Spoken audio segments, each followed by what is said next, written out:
Assalamualaikum warahmatullahi wabarakatuh dan selamat pagi Ananda semua.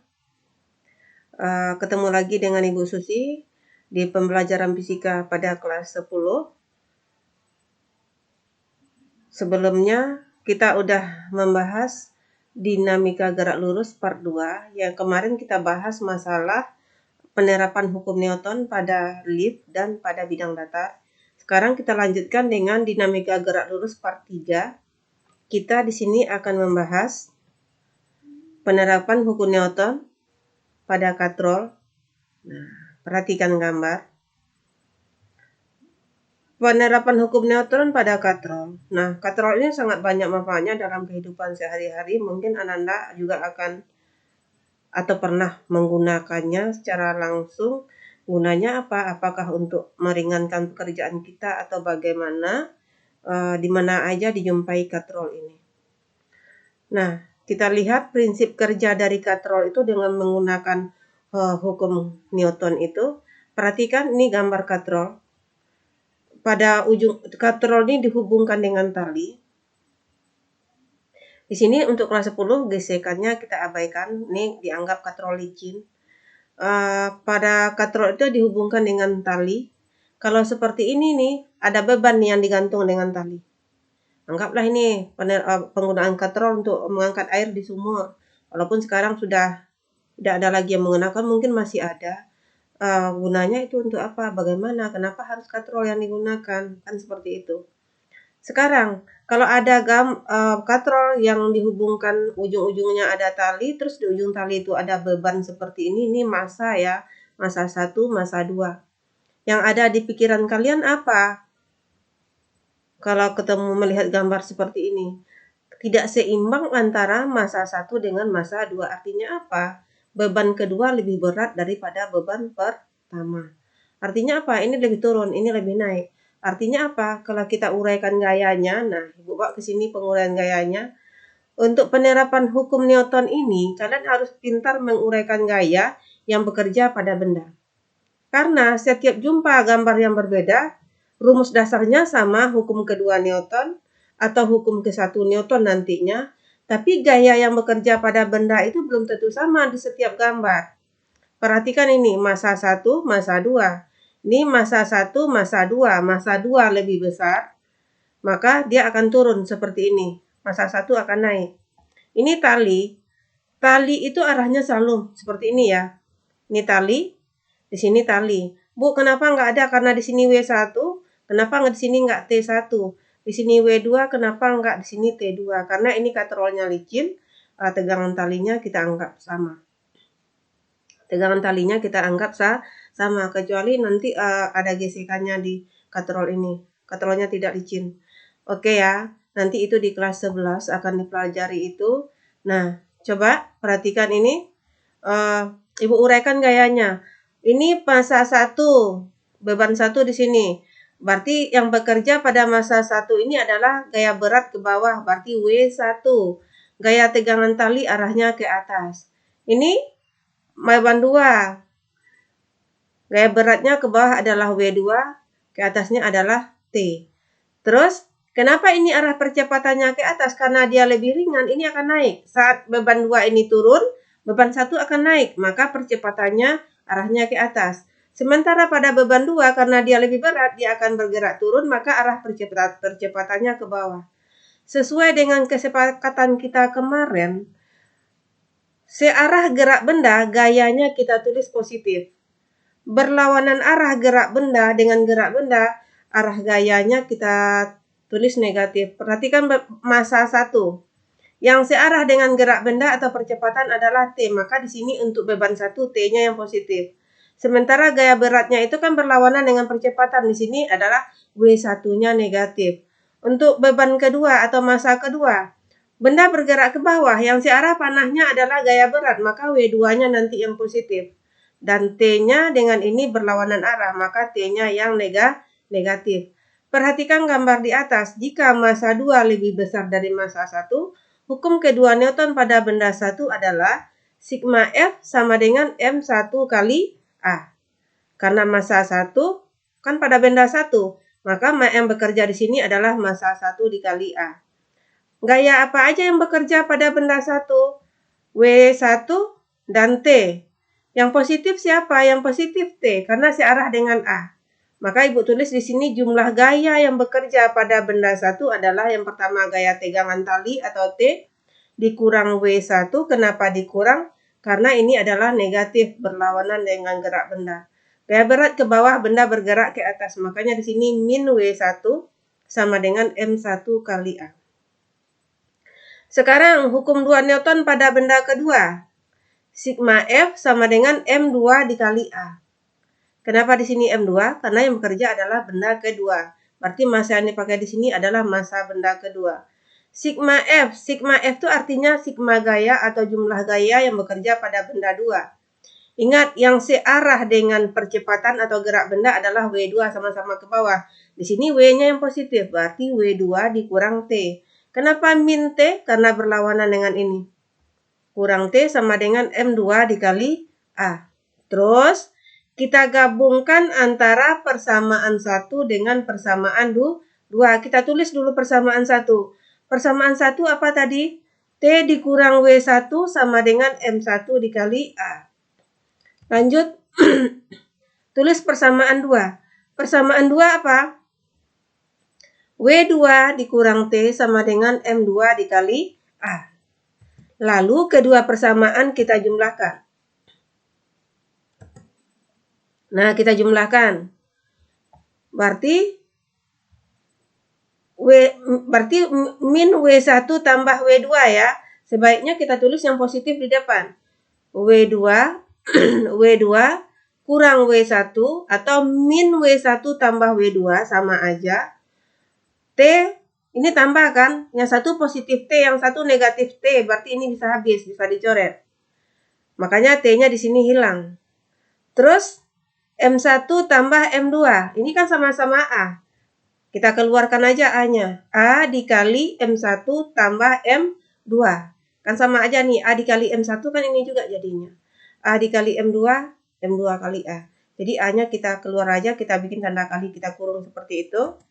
Terus, nah, W di sini kan gaya berat. Apa rumus umum dari gaya berat itu? Massa kali gravitasi. Nah, karena W2 berarti di sini massa kedua. Dikurang karena W1 di sini berarti massa 1 kali gravitasi sama dengan A dikali M1 tambah M2. Maka ini sama juga dengan kasusnya ini tadi. Ini kan G, di sini G-nya kita keluarkan aja. G kita keluarkan dikurung M2 kurang M1 sama dengan A dikurung M1 tambah M2. Maka besar percepatan pada katrol yang dirangkai seperti ini sama dengan G, kita mau cari A-nya ini ya, mencari percepatan sistem katrol itu berapa? G buka kurung M2 kurang M1 per M1 tambah M2.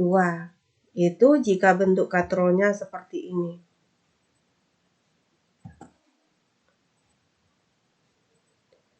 Katrol yang kedua. Nah, ini katrol juga, tapi benda pertama diletakkan pada bidang datar, benda kedua diletakkan dihubungkan dengan tali seperti ini.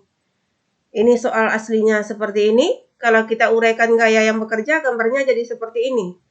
Ini benda B, ini benda A. Benda B ke bawah adalah berat B, gaya berat B, ke atas adalah gaya normal B.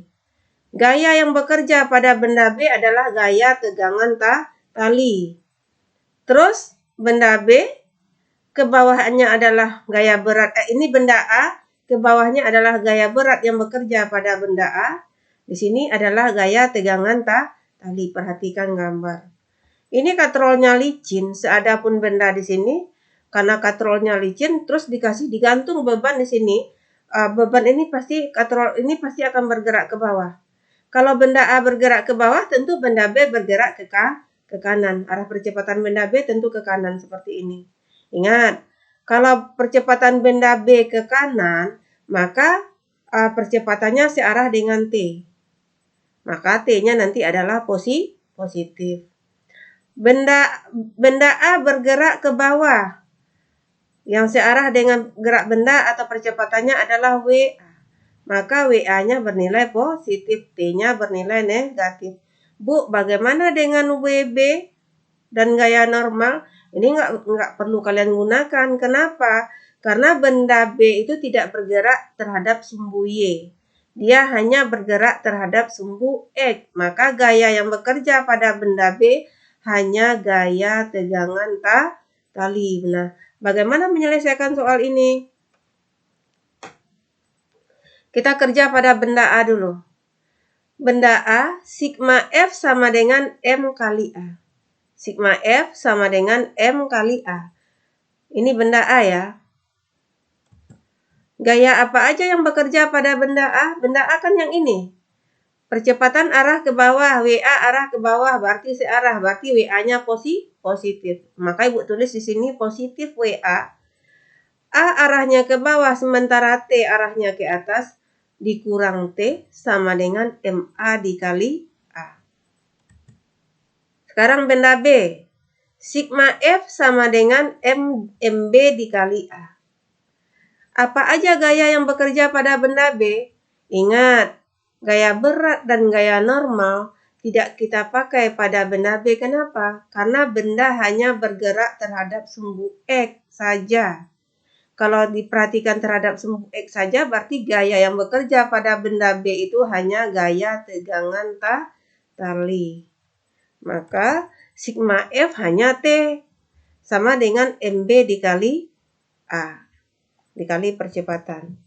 Sekarang sama seperti tadi, kita gabungkan antara persamaan pada benda A dan persamaan pada benda B.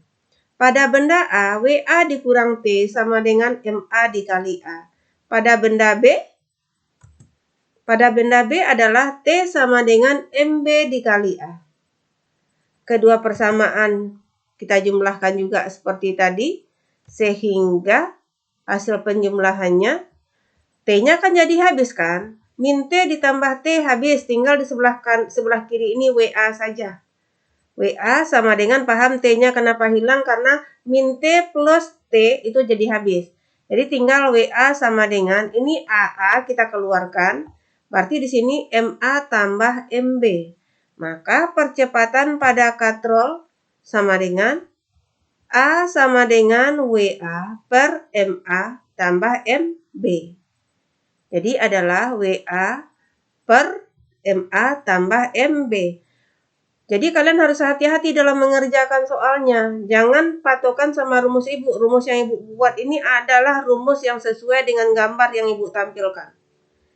Kalau misalnya di sini benda A, di sini benda B, ya udah di sini berarti jadi WB. Jangan ikuti rumus ini. Rumus ini makanya bagaimana cara membuat rumusnya, menguraikan rumusnya, kalian harus mahir dalam menguraikan gaya-gayanya. Nah, karena W itu sama dengan M kali G, maka di sini MA dikali G per MA tambah MB. Nah, sekarang contoh soal. Contoh soal untuk soal yang pertama, untuk katrol yang pertama tadi. Benda bermassa dan dihubungkan dengan tali melalui katrol licin seperti gambar. Jika M1 1 kg, M2 2 kg, gravitasi 10 meter per sekon pangkat 2, maka tegangan tali sebesar. Nah, yang ditanya adalah T. Perhatikan gambar. Di sini walaupun antara M1 dan M2 sejajar pada soal, tapi kan diketahuinya kan nampak masanya berbeda. Siapa yang lebih berat? Massa 2 lebih berat daripada massa 1. Artinya apa? Nanti massa 2 turun, massa 1 naik. Karena yang berat pasti turun, yang ringan pasti terangkat ke atas. Nah, bagaimana menyelesaikan soal ini? M2 besar dari M1. Maka yang ditanya adalah berapa sih besar gaya tegangan tali atau T-nya itu berapa? Jawab. Untuk menghitung T, kita perlu menghitung percepatannya dulu. Tadi sudah didapatkan percepatannya W2 kurang W1 per M1 tambah M2. Penguraian rumus sebelumnya. Nah, W2-nya di sini adalah M2 dikali G. Massa keduanya berapa? Massa keduanya kan 2 kg. Sementara gravitasi 10. W2 sama dengan 2 kali 10. Maka W2 sama dengan 20 meter per sekon. Sekarang kita cari W1. W1 artinya apa? M1 dikali G. M1-nya adalah 1, gravitasinya 10. Artinya apa? W1 sama dengan 1 kali 10 sama dengan 10 meter per sekon pangkat 2. Udah dapat W1, W2, baru bisa kita cari A-nya. Kita tinggal masukkan angkanya. A sama dengan W2-nya kan dapat 20 tadi, dikurang W1-nya 10, massa 1-nya adalah 1, massa 2-nya 2. Maka A sama dengan 20 kurang 10, 1 ditambah 2 itu 3, berarti A-nya dapat 10/3 meter per sekon pangkat 2. Nah, yang ditanya itu kan T. Bu, bagaimana untuk menghitung T? Untuk menghitung T, boleh pakai persamaan 1, boleh pakai persamaan 2, hasilnya sama saja. Hasilnya sama saja. Ibu ambil nih pada persamaan 1 saja. Ibu ambil pada persamaan 1. Kalau pada persamaan 1, pada benda 1 maksud Ibu. Ini kan yang positif itu kan T kan, makanya Ibu tulis di sini T dikurang W1 sama dengan M1 kali A. Kita hitung T-nya. Bu, boleh nggak kami pakai benda 2 atau beban kedua? Boleh, hasilnya sama aja. Sekarang, Ibu pakai persamaan benda 1 aja untuk menghitung T-nya. T dikurang W1 sama dengan M1 dikali A. Kita masukkan. T dikurang W1-nya 10, M1-nya 1, kali A-nya adalah 10/3. Maka T sama dengan 10/3. T sama dengan 10/3. Ini 1 dikali 10/3. 10/3 ini pindah ruas jadi plus 10 atau tambah 10. 10/3 itu adalah 3,33 ditambah 10. Jadi hasilnya adalah 13,33 Newton. Bagaimana kalau kita pakai beban kedua? Boleh nggak? Boleh. Hasilnya sama aja. Coba kita pakai beban kedua untuk menghitungnya. Oke ya. Kita hitung pakai benda 2. Kalau tadi Ibu contohkan pakai benda 1, pakai benda 2 hasilnya harus sama. Kalau benda 2, siapa yang positif? Yang positif adalah W2 ya. Berarti yang positif W2 kurang T sama dengan M2 dikali A. Nah, W2 kita berapa dapatnya? W2 kita kan 20. Kurang T sama dengan M2 kita berapa? M2 kita adalah 2. 2 dikali A kita adalah 10/3. 10/3 itu tadi berapa? 3,33 ya. 10/3 itu 10/3 atau 3,33. Ini kali di sini ya, Ibu kasih tanda kali aja nanti membingungkan. Nah, 2 dikali 3,33. Jadi berapa itu? Berarti 20 kurang T sama dengan 2 dikali 3,33 jadi berapa? 6,66. 6,66. Maka T 20 dikurang 6,66 berarti 13,33. Maka T sama dengan 13,33 Newton. Nah, sama aja. Boleh pakai benda 1, boleh pakai benda 2. Nah, Ibu rasa itu untuk menghitung tegangan tali. Jadi artinya apa? Untuk persoalan katrol apapun yang ditanya, cari dulu percepatan.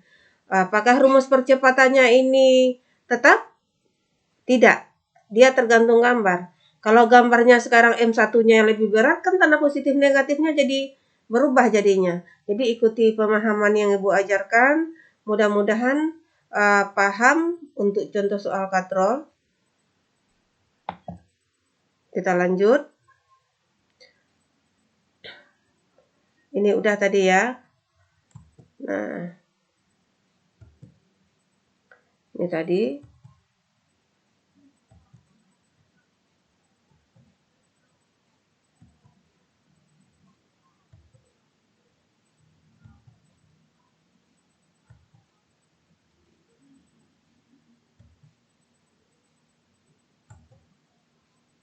Mudah-mudahan penjabaran atau rincian atau langkah-langkah penyelesaian soal ini bisa dipahami dengan baik. Ingat, T yang pertama ini pakai benda satu. Ini Bu lanjutkan tadi dengan bagaimana jika menggunakan benda kedua.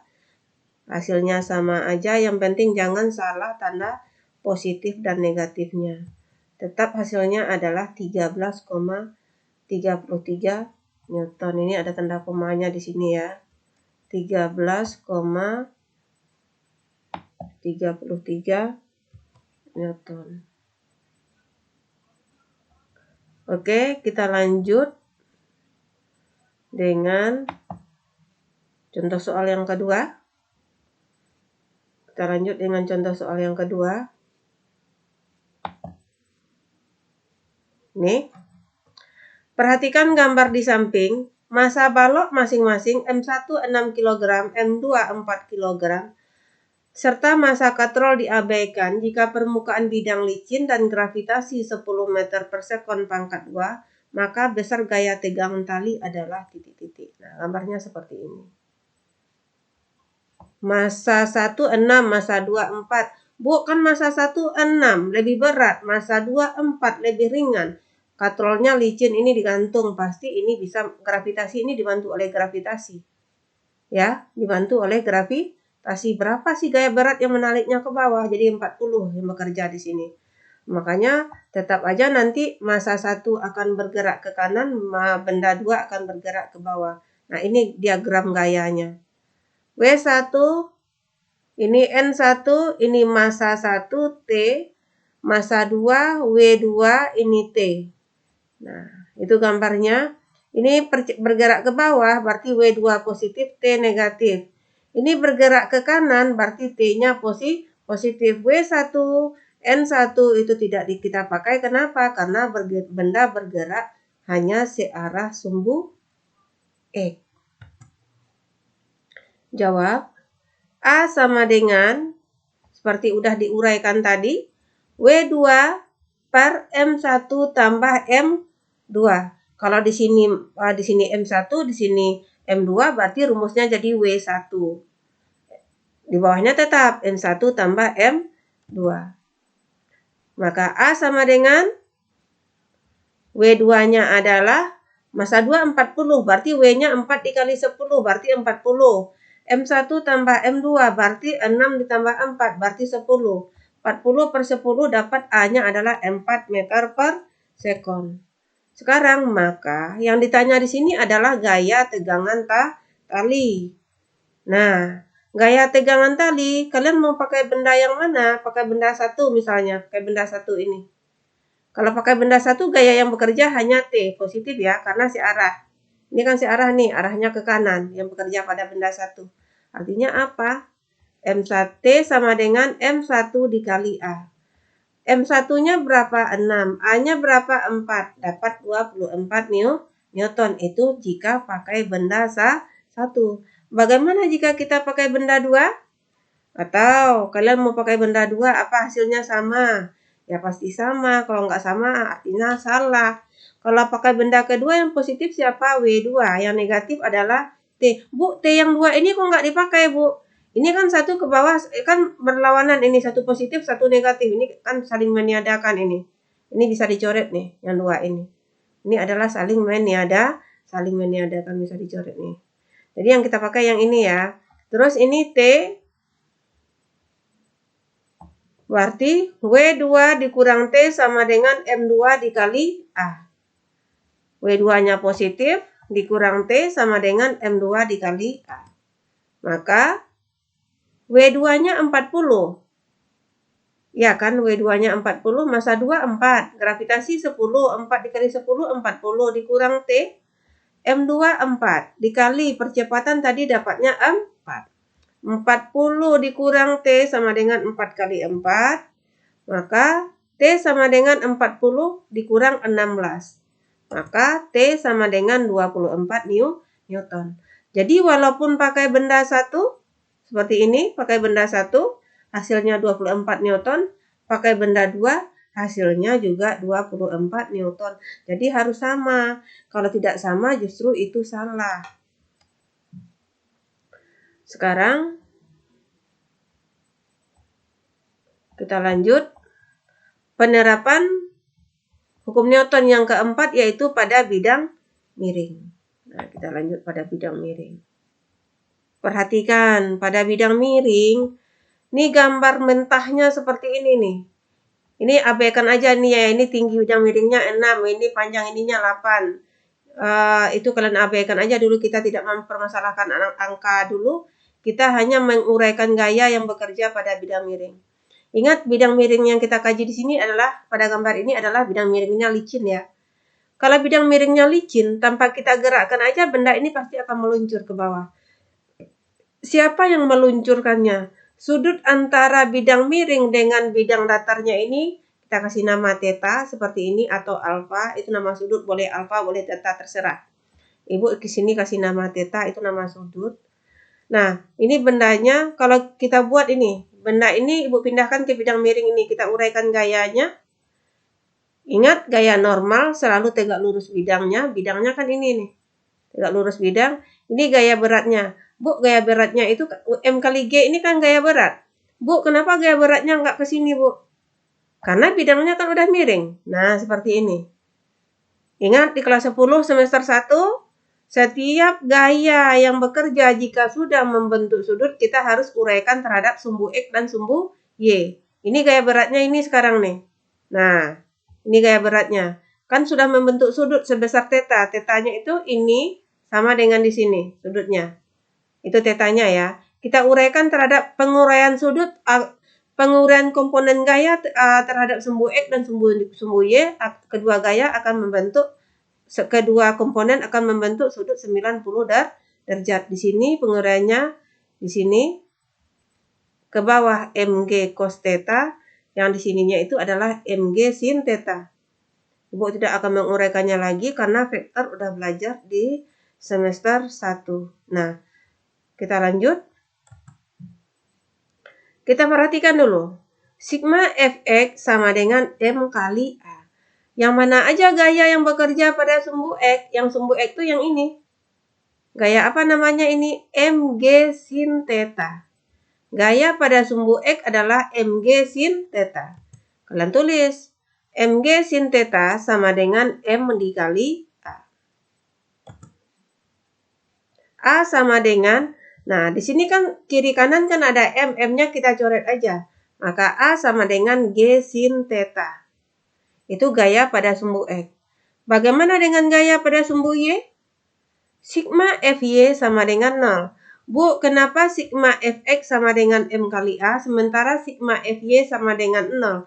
Karena benda hanya bergerak terhadap sumbu X. Kalau terhadap sumbu Y, benda tidak bergerak. Makanya sigma Fy sama dengan 0. Gaya yang bekerja pada sumbu Y, gaya normal arahnya ke atas kita bikin positif. Yang satu lagi yang arahnya ke bawah ini adalah Mg cos theta, berarti min ya. Mg cos theta sama dengan 0. Maka gaya normal ini pindah ruas. Jadi plus N sama dengan Mg cos theta. Oke, kita lanjut. Untuk yang berikutnya, ini nih, bidang miring juga. Bu, sama nggak dengan tadi gambarnya? Beda. Kalau tadi tidak ada gaya, ini kan ada tangan yang mendorong. Dorongan itu kan sama dengan gaya. Berarti ada gaya lain yang mendorong benda ini bergerak ke bawah. Berarti gaya F ya, tangan ini F. Nah ini, kalau kita gambarkan, jadi gambarnya seperti ini. Gaya F ini ke bawah, ini yang didorong oleh tangan, gaya yang diberikan oleh tangan. Kalau W sin theta, pasti gravitasi yang menggerakkan arahnya ke bawah. Yaitu gaya berat dari benda itu sendiri, yang dipengaruhi oleh gravitasi. Jadi tambah satu gaya lagi. Jadi belajar penerapan hukum Newton ini memang Ananda semuanya harus bisa membuat gaya-gaya, nggak bisa asal jawab soal tanpa menggambar. Karena berbeda gambar akan berbeda rumusnya, walaupun rumus dasarnya sama. Ini N, di sini W cos alpha, sudutnya sekarang diganti dengan alpha ya. Ini N, ini W cos alpha, terus ini gaya berat tadi, di sini W sin alpha, ditambah satu lagi F. F ini siapa? Gaya yang diberikan oleh tangan kita tadi. Terus ada lagi gaya ke atas. F kecil, ini gaya gesekan. Artinya apa? Bidang miringnya ini adalah kasar, tidak licin. Jadi kalau pada soal, kalau katanya bidangnya licin, gesekan nggak ada. Tapi kalau dikatakan bidangnya kasar, berarti ada gesekan. Bu, kenapa gesekan ini arahnya ke atas? Karena benda bergerak ke bawah. Kalau benda bergerak ke bawah, artinya gesekan harus melawan gerak benda. Benda bergerak ke bawah, gesekan harus ke atas. Nah, seperti itu. Bu, kalau gitu berubah lagi rumusnya dari yang tadi ya. Berubah karena bertambah dua gaya lagi, gesekan dan gaya F ini, gaya dorong yang diberikan oleh tangan kita. Nah, sigma Fy sama dengan 0. Kenapa sigma Fy sama dengan 0? Karena benda tidak bergerak terhadap sumbu Y. Apa aja gaya yang bekerja pada sumbu Y? Gaya yang bekerja pada sumbu Y adalah gaya normal dan W cos alpha. W yang ini gimana, Bu? Ya udah, gaya kan kalau udah diuraikan terhadap sumbu X, sumbu Y, itu kan nggak dipakai lagi. Yang dipakai itu komponennya aja lagi atau penguraiannya. N dikurang W cos theta sama dengan 0. Maka N sama dengan W itu M kali G. W itu M kali G, maka di sini W ganti MG cos theta. Sekarang, sigma Fx sama dengan M kali A. Kenapa pada sumbu X M kali A? Ya, karena benda ini bergerak terhadap sumbu X. Benda bergerak terhadap sumbu X. Komponen gaya yang ada di sumbu X apa aja? Kita tidak bisa membikin-bikin atau tidak bisa menghafal, perhatikan gambar. Komponen gaya yang ada pada sumbu X adalah yang pertama F. Ibu tuliskan F di sini kenapa positif? Karena searah dengan gerak benda. Siap F, siapa lagi arah panahnya ke bawah? W sin alpha. Oh, Ibu tulis theta di sini ya. Sementara sudutnya pada gambar? Ini alpha, di sini Ibu tulis theta. Ibu ganti aja. Kita ganti ya. Ini Ibu ganti dengan alpha. Biar jangan meragukan. Mana alpha di sini? Nih.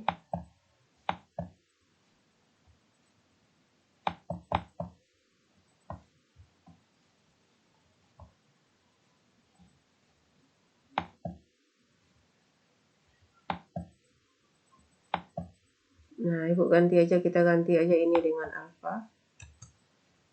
Biar sesuai dengan gambar.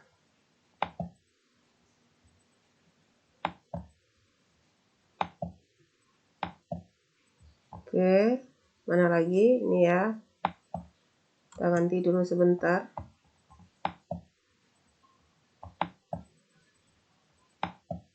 Karena sering biasa menulis theta.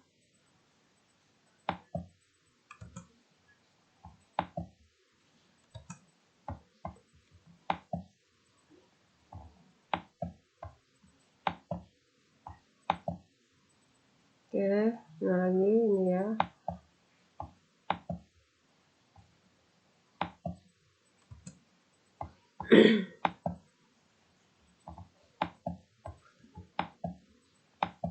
Nah, seperti ini.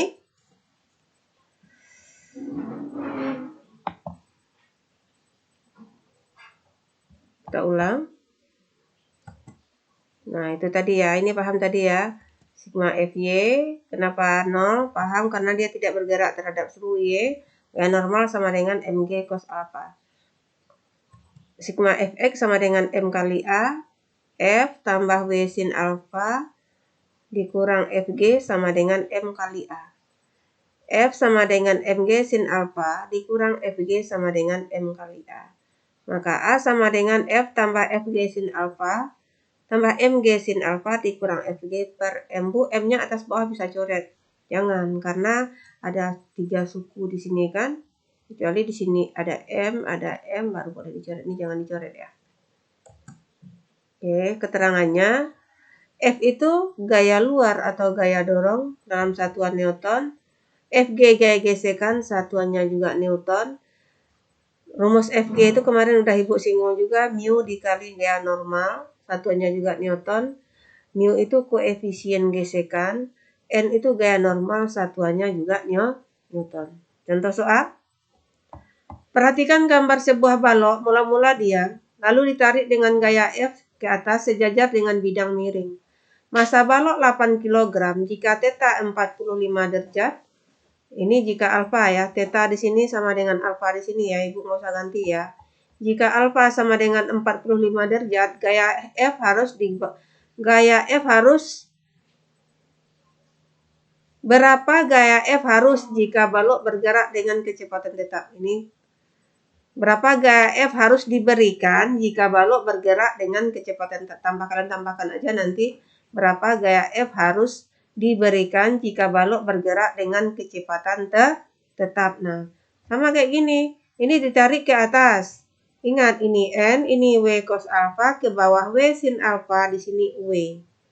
Bidang miringnya licin. Kalau licin berarti tidak ada gesekan. Oke, kita jawab soal tadi. Bergerak dengan kecepatan tetap artinya ber-GLB. Kalau dia ber-GLB tidak ada perubahan kecepatan, maka percepatannya sama dengan 0. Maka sigma F sama dengan M kali A. Terus F dikurang W sin theta sama dengan M kali A. F kurang W sin theta sama dengan M kali A. Kalau ditarik ke atas, benda pasti bergerak ke atas. Itu positif, W sin theta-nya ke bawah itu adalah negatif, M kali A. Karena A-nya sama dengan 0, maka F dikurang Mg sin theta sama dengan W-nya kita uraikan dulu, M kali G sama dengan M kali A. Maka F dikurang 8 dikali 10, massa benda 8 kan? G-nya 10, sin sudutnya adalah 45 derajat, massanya 8, percepatannya 0. Kenapa dia 0? Karena dia bergerak dengan kecepatan tetap. Kalau kecepatan tetap tidak ada percepatan. Maka F sama dengan 8 dikali 10, 80. Sin 45 derajat itu adalah setengah akar 2, 8 dikali 0 sama dengan 0. Maka F dikurang 80 dikali setengah berarti 40, atau 80 dikali 1/2 itu 40 kali akar 2 sama dengan 0. Maka F sama dengan 40 akar 2 Newton. Itu contoh soal untuk bidang miring. Tugas yang pertama atau soal nomor 1, perhatikan gambar. Di sini Bu buat sejajar, tetapi di sini M1, M2. M1-nya 15 kg, M2-nya 5 kg. Nah, ini hati-hati ya dengan contoh, beda dengan contoh soal yang Ibu berikan tadi. Artinya siapa yang lebih berat? Yang lebih berat adalah massa 1, massa 2 lebih ringan. Artinya yang turun sekarang siapa? Yang turun adalah massa 1, yang naik massa 2. Kalian buat rumus seperti yang Ibu ajarkan tadi. Soal yang kedua. Nah, gambarnya seperti ini. Sebuah balok diletakkan pada bidang miring, terus digantung balok A lagi dengan tali. Di sini dihubungkan dengan katrol. Kalian uraikan di sini siapa kalau ke bawah tadi. Kalau bidang miring berarti di sini adalah W sin theta. Ingat ke bawah adalah W sin theta, di sini T, di sini T, di sini ke sini adalah WA. Nah, kalian perhatikan itu. Yang ditanya di sini hanya berapa sih percepatan balok A dan B? Soal yang ketiga.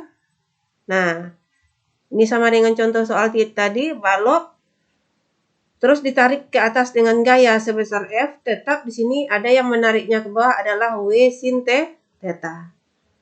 Yang ditanya di sini adalah gaya gesekan yang dialami balok terhadap bidang miring.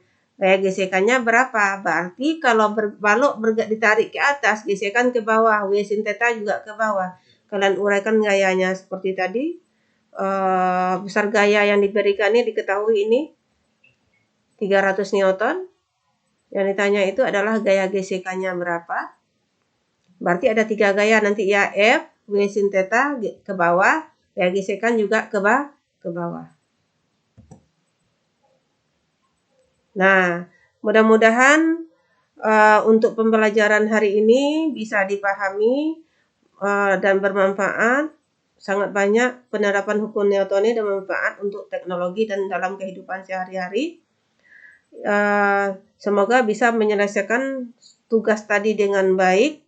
Kalau ada yang ragu boleh ditanya langsung ke Ibu lewat GC ataupun lewat WA.